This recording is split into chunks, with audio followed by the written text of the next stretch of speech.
तो फिल्म की शुरुआत होती है जेवियर को दिखाते हुए। जेवियर के पास लग्जरी घर है, गाड़ी है, जिससे बज़ाहिर तो वो बहुत अमीर दिखता है, लेकिन काफी अरसे से उसके पास कोई जॉब नहीं। इसी वजह से उसके घर के हालात बहुत ज्यादा खराब हैं। जेवियर ने बहुत सारे जॉब्स इंटरव्यू दिए, लेकिन किसी एक में भी सिलेक्ट ना हो पाया। और एक शाम उदास जब वो घर लौटा तो उसकी वाइफ ने उसे मशवरा दिया कि तुम अपना ये लग्जरी घर और गाड़ी सेल कर दो। ना चाहते हुए भी जेवियर को ये बात माननी पड़ती है। उसने अपनी हाउस हेल्पर को भी निकाल दिया था और अपनी जॉब जाने की वजह से वो बहुत ज्यादा उदास थी। उसे जेवियर के ऊपर डुप्लीकेट चाबियां फेंकी हुई यहाँ से चली गई। जेवियर अब एक छोटे अपार्टमेंट में शिफ्ट हो चुका था। उसने एक शॉर्ट कोर्स भी ज्वाइन कर लिया ताकि उसकी प्रोफाइल बेहतर हो सके और जॉब के मौके उसे ज्यादा मिल सके। साथ ही साथ वो इंटरव्यूज भी देता रहा। काफी सारों में तो नाकामी मिली, लेकिन फाइनली फिर उसे एक जॉब मिल भी गई। वो बहुत ज्यादा खुश था, लेकिन तब तक जब तक उसे ये पता नहीं चला कि उसे पहले 6 महीने इस कंपनी में अनपेड इंटर्नशिप करनी होगी। समझने कि फ्री में काम करना होगा एक्सपीरियंस के लिए। जेवियर इस टाइम बहुत ज्यादा उदास हो चुका था। वो इस जॉब से भी इनकार करके चला आता है। जाते हुए उसे अपनी कार में से वो चाबी मिलती है जो उसकी हेल्पर उसके मुंह पर फेंक कर गई थी। उसने वो कीज उठाई और अपने पुराने घर की तरफ मुड़ गया। काफी देर वो बाहर खड़ा रहा और जब उसने देखा कि घर में रहने वाले नए लोग यहाँ से जा चुके हैं तो वो सबसे छुपते हुए उसी घर में घुस गया। जेवियर इस घर में नए ओनर की पिक्चर देखता है। इस घर से दिखने वाला प्यारा व्यू देखता है जो उसकी हमेशा से याद था और काफी देर यहाँ स्पेंड करता है, जिससे उसे काफी बेहतर फील होने लगा। और फिर वो घर चला गया। अगले दिन दोबारा वो आया। आज तो वो इस घर की तलाशी भी लेने लगा था। उसे घर में बहुत सारे डॉक्यूमेंट्स और एक रेड कलर का टोकन मिला। ये टोकन एक रिहैब सेंटर का था। वहाँ कौन और क्यों जाता था, जेवियर ये जानने के लिए उनका कंप्यूटर ऑन कर लेता है। उनके कंप्यूटर से जेवियर को उनके बारे में बहुत सारी इंफॉर्मेशन मिलती है, जैसा कि 1 साल पहले इस फैमिली का एक्सीडेंट हुआ था क्योंकि इस घर का ओनर ड्रंक था, इसलिए 1 साल के लिए उसका ड्राइविंग लाइसेंस भी कैंसिल कर दिया गया था। यहाँ पर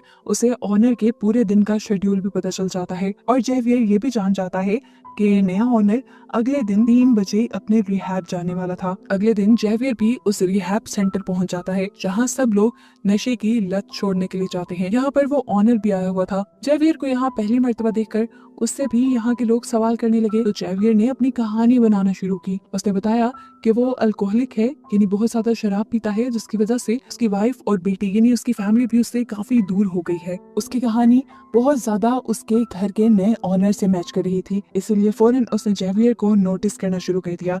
और यही तो असल में जेवियर का प्लान था। जल्द ही इन दोनों में बातचीत होकर अच्छी दोस्ती बन जाती है। इस लड़के का नाम हमें टॉमस पता चलता है। अगले दिन जेवियर दोबारा टॉमस के घर जाता है, उसका कंप्यूटर ऑन करता है और उसके शेड्यूल में बहुत सारे चेंजेस कर देता है। अब क्योंकि ये शेड्यूल उसके मोबाइल से भी इंटरलिंक था, तो उसके मोबाइल वाला शेड्यूल भी चेंज हो गया। टॉमस का कैलेंडर चेंज होने की वजह से वो अपनी बेटी को स्कूल से लेने बहुत लेट पहुंचता है और ऐसे उसकी वाइफ और बेटी यानी उसकी फैमिली उससे बहुत नाराज होती है। इस दिन की वजह से टॉमस बहुत ज्यादा उदास हो चुका था। वो बहुत ज्यादा एफर्ट कर रहा था अपनी फैमिली को ठीक करने की। अगले दिन भी वो रिहैब क्लासेस में जाता है और यहाँ पर दोबारा उसकी मुलाकात जेवियर से होती है। ग्रुप डिस्कशन के बाद ये लोग दोबारा कॉफी शॉप में आ जाते हैं, जहाँ पर टॉमस जेवियर से काफी सारी बातें शेयर करता है अपनी फैमिली के बारे में और अपनी फैमिली की पिक्चर भी दिखाता है और जेवियर को भी कहता है कि तुम भी अपनी फैमिली की पिक्चर दिखाओ। तो जेवियर कहता है अभी तो मेरे पास पिक्चर नहीं, लेकिन कल को मैं जरूर दिखाऊंगा। इनकी दोस्ती इतनी बढ़ जाती है कि टॉमस जेवियर को अपने घर बुला लेता है। जेवियर को इस पॉइंट पे ऐसे खुशी होती है जैसे उसका कोई मिशन कंप्लीट हो गया हो। अगले दिन वो अपने पुराने घर यानी टॉमस के घर बोकी लेकर पहुंच जाता है। यहाँ पर अब उसे अपना पुराना माली मिल जाता है जो उसे पूछता है आप किससे मिलने आए हैं। वो नहीं चाहता था कि किसी को पता चले वो टॉमस से मिलता है, इसलिए उसने कहा अभी भी मेरे कुछ डॉक्यूमेंट्स मेरे पुराने एड्रेस पे आते हैं, मैं बस वही पिक करने आया हूँ। खैर अब वो घर के अंदर आ जाता है। टॉमस उसका अच्छा वेलकम करता है और अभी तक टॉमस ये बात नहीं जानता कि पहले ये घर जेवियर का ही हुआ करता था। जेवियर इन लोगों के साथ काफी बातें करता है, डिनर करता है और चला जाता है। अगले दिन टॉमस जब ऑफिस के लिए निकल रहा था तो उसके माली ने आकर उसे पूछा क्या कल यहाँ के पुराने ओनर अपने कुछ बिल्स लेने के लिए आए थे। टॉमस ने कहा नहीं, ऐसा तो कुछ नहीं हुआ। अब माली तो टॉमस से सॉरी करके साइड पे हो जाता है, लेकिन वो समझ गया था कि जरूर जेवियर के माइंड में कुछ चल रहा है। वो कल टॉमस से ही मिलने आया था, लेकिन वो इस बारे में शायद किसी को बताना नहीं चाह रहा। इसी दिन दिखाया जाता है कि जेवियर अपनी कार का जानबूझकर एक्सीडेंट कर देता है और फिर जल्दी से कॉल करके टॉमस को अपनी मदद के लिए बुलाता है। इस टाइम जेवियर के हाथ में एक शराब की बोतल थी, जिसे देखकर टॉमस को लगा कि उसने ड्रंक होकर ये एक्सीडेंट किया है। जब टॉमस ने जेवियर के हाथ से वो बोतल ली तो कुछ कतरे टॉमस के ऊपर भी गिर गए। टॉमस उसे समझाने लगा, रिहैब ज्वाइन करने के बावजूद भी तुम अगर ये काम करते हो तो बिल्कुल अच्छा नहीं, ऐसे तुम्हारी लत नहीं जाएगी। देखो मैं तुम्हें समझाता हूँ, मुझे पीनट से एलर्जी है, अगर मैं एक भी दाना खा लूँ तो मर जाऊंगा। तुम भी ड्रिंक करने को ऐसा ही समझो, अगर तुमने ड्रिंक किया तो तुम मर जाओगे। जेवियर उससे कहता है, मैं ड्रिंक करना नहीं चाहता था, लेकिन कल जब मैं तुम्हारे घर आया तो मैंने देखा तुम अपनी जिंदगी कितने अच्छे से मेंटेन करते हो, तुम्हारी फैमिली है, तुम एक कंपनी के वाइस प्रेसिडेंट भी हो, लेकिन मैं ना मेरे पास जॉब है और ना ही मेरी फैमिली मेरे सपोर्ट में है। मैं अपने दुख को काबू नहीं कर सका, इसलिए मैंने ड्रिंक की। टॉमस कहता है, ऐसा कुछ नहीं जैसा तुम्हें नजर आ रहा है, मैंने भी सब चीजों को बैलेंस करने में बहुत मेहनत की है, और वो कंपनी जहाँ मैं वाइस प्रेसिडेंट हूँ वो असल में मेरी नहीं है, मेरे फादर इन लॉ की है। जेवियर उसकी सारी बात सुनकर उससे कहता है, अच्छा मुझे कुछ देर के लिए तुम्हारा फोन चाहिए, मेरा फोन डेड है और मुझे कार टो करने के लिए किसी को बुलाना है यहाँ। टॉमस उसे फोन दे देता है, लेकिन कॉल करने से पहले वो अपने आप को एक मेल भी करता है। उसने ऐसा क्यों किया ये आगे रिवील होगा। इस सब में उसने टॉमस से प्रॉमिस भी ले लिया था कि तुम घर जाकर अपनी वाइफ को इस बारे में कुछ ना बताना, वो पता नहीं मेरे बारे में क्या सोचेंगी। टॉमस ने उसकी ये भी बात मान ली। अब वो जब घर गया तो उसकी वाइफ को उसके कपड़ों से अल्कोहल की स्मेल आ गई। वो भड़क गई, उसे लगा कि टॉमस सीरियस नहीं है उनकी फैमिली को लेकर। वो दोबारा अपनी उन्हीं हरकतों पर उतर आया है जिसकी वजह से उसकी फैमिली एक बहुत बड़े मसले में आ चुकी थी पहले भी। और यहाँ पर टॉमस को अपनी वाइफ को बताना पड़ता है कि ड्रिंक मैंने नहीं किया था बल्कि जेवियर ने किया था, मैंने बस उसकी मदद की। सिंकट होकर हमें जेवियर को दिखाया जाता है, जिसे उस टाइम उसकी माली की कॉल आती है और वो कहता है, मैं ये बात जान गया हूँ कि तुम अपने घर टॉमस से मिलने आए थे, कोई बिल्स लेने नहीं। अगर तुम चाहते हो कि ये बात मैं छुपा कर रखूं तो कल आकर मुझसे मिल लेना। मजबूरन जेवियर को उससे मिलना पड़ा। माली ने उसे कहा, मैं जानता हूँ टॉमस को लेकर तुम्हारे इरादे अच्छे नहीं, अगर तुम चाहते हो कि मैं तुम्हारे बारे में पुलिस को ना बताऊं तो तुम मेरे लिए भी काम करो, तुम टॉमस की बेटी के कपड़े मुझे ला कर देना। ये सुनकर जेवियर को बहुत गुस्सा आया कि कितना नीच आदमी था ये, लेकिन अभी उसे अपना प्लान भी खराब नहीं करना था, इसलिए वो मान गया। मजबूरी में जेवियर माली के काम से टॉमस के घर जाता है उस वक्त जब उसके घर पे कोई नहीं होता। अभी उसने अपना काम मुकम्मल नहीं किया था कि टॉमस की वाइफ घर वापस आ गई।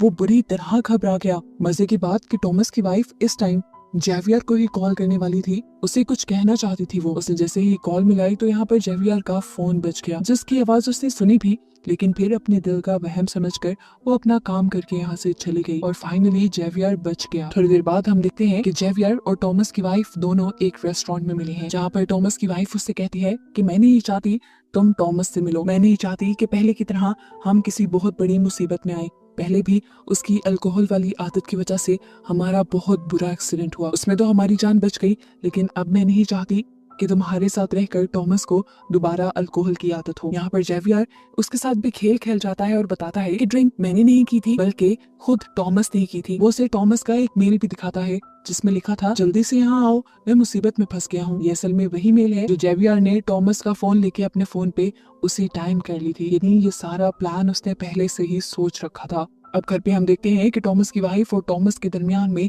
बहुत बुरी लड़ाई हो जाती है इस मिसअंडरस्टैंडिंग की वजह से। जेवियर के घर पे उसे एक पार्सल रिसीव होता है जिसमें हम देखते हैं कि पेपर स्प्रे और पीनट स्प्रे था। वो बड़ी ही चालाकी से पीनट स्प्रे को पेपर स्प्रे के अंदर इंजेक्ट कर देता है और बाकी बचे हुए सामान को फेंक देता है। जेवियर जिस टाइम ये सब कुछ कर रहा था वो ये नहीं जानता था कि उसकी वाइफ उस पर नजर रखे हुए है। वो अब ये लेकर टॉमस की वाइफ के पास जाना चाहता था, लेकिन उसे शक हो गया कि उसकी वाइफ उसका पीछा करने लगी है, इसीलिए वो अपने कोर्स सेंटर चला गया। जेवियर की वाइफ ने जब उसे क्लास में बैठा देखा तो वो रिलैक्स होकर यहाँ से चली गई। इसके बाद जेवियर गार्डनर से मिलने के लिए आता है। वो उसे टॉमस की बेटी के कपड़े दे देता है, लेकिन अब उसकी डिमांड और ज्यादा बढ़ गई थी। वो जेवियर से कहता है, तुम अब ये कैमरा टॉमस की बेटी के कमरे में लगा देना। जेवियर को लगा कि ये उसके लिए अब खतरा बनता जा रहा है, इसलिए बड़ी ही जहानत से उसने माली को कुछ इस तरह से मारा कि हर किसी को उस माली की मौत एक हादसा लगी और जेवियर बिल्कुल नहीं फंसा। इसके बाद वो जाता है टॉमस के ऑफिस। वो टॉमस से मिलना चाह रहा था, लेकिन टॉमस को तो बहुत ज्यादा गुस्सा था क्योंकि पिछले ही दिन टॉमस की वाइफ से जेवियर ने झूठ जो बोल दिया था, जिसकी वजह से उन दोनों के दरमियान में मिसअंडरस्टैंडिंग भी हो गई थी। इसी गुस्से में टॉमस जेवियर को इतना मारता है कि उसके मुंह और नाक से खून निकलने लग जाता है। ऐसी ही हालत में जेवियर बैंडेज कराने नहीं जाता बल्कि जाता है टॉमस की वाइफ के पास और उसे कहता है, देखो तुम्हारे हस्बैंड ने मेरा क्या हाल किया। एक और झूठ वो बोलता है कि टॉमस ने हम दोनों को रेस्टोरेंट में बैठे हुए देख लिया था और अब उसे लग रहा है कि हम दोनों का अफेयर चल रहा है। वो टॉमस की वाइफ से कहता है, मुझे लगता है कि टॉमस की अल्कोहल वाली आदत अब और ज्यादा बढ़ती जा रही है।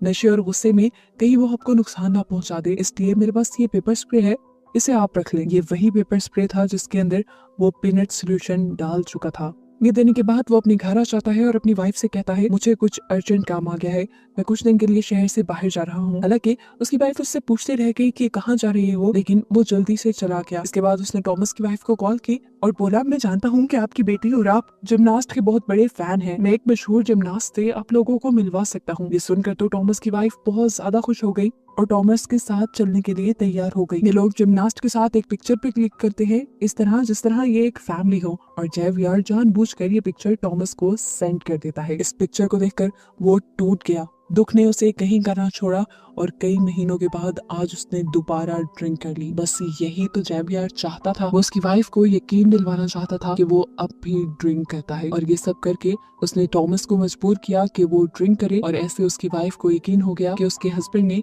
कभी ड्रिंक करना छोड़ा ही नहीं, बल्कि वो तो उसे बेवकूफ बना रहा था। इससे पहले कि टॉमस की वाइफ कुछ रिएक्ट करती, टॉमस ही गुस्सा करने लग गया, क्योंकि उसने इन दोनों को जेवियर के साथ आते देख लिया था। वो तो अपनी वाइफ को पीटने पे उतर आया। टॉमस की वाइफ को अपने आप को बचाने का और कोई रास्ता नहीं मिला। उसे याद आया जेवियर का दिया हुआ वो पेपर स्प्रे, जिसे उसने आगे बढ़कर दराज से निकाल लिया और जल्दी से टॉमस के ऊपर स्प्रे कर दिया। अब क्योंकि इसके अंदर पीनट सोल्यूशन था तो फौरन टॉमस को एलर्जी हो गई और उसका सांस उखड़ने लगा। टॉमस की वाइफ को लगता है कि वो मर गया। घबराहट में वो जेवियर को कॉल करती है और जल्दी से उसे अपने घर बुलाती है। जेवियर पहले उसे काम डाउन करता है और उसे एक कमरे में भेज देता है। फिर वो टॉमस के पास आता है तो देखता है कि टॉमस अभी जिंदा था लेकिन तड़प रहा था। लेकिन जेवियर नहीं चाहता था कि टॉमस जिंदा रहे, इसीलिए वो उसके मुंह पे अपने हाथ रख के उसे मार देता है।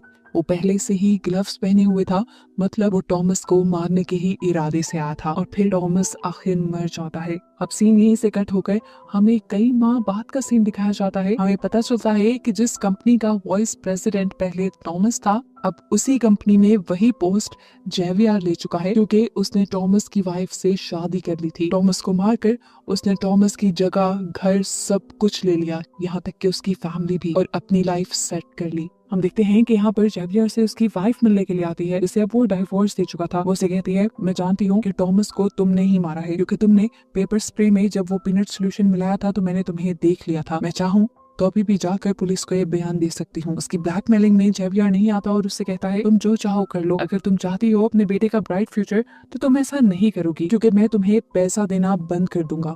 और अगर इस सब के बावजूद तुम अपना शौक पूरा करना चाहो तो कर लो। अब मुझे कोई डर नहीं, मेरे पास बहुत पैसा है।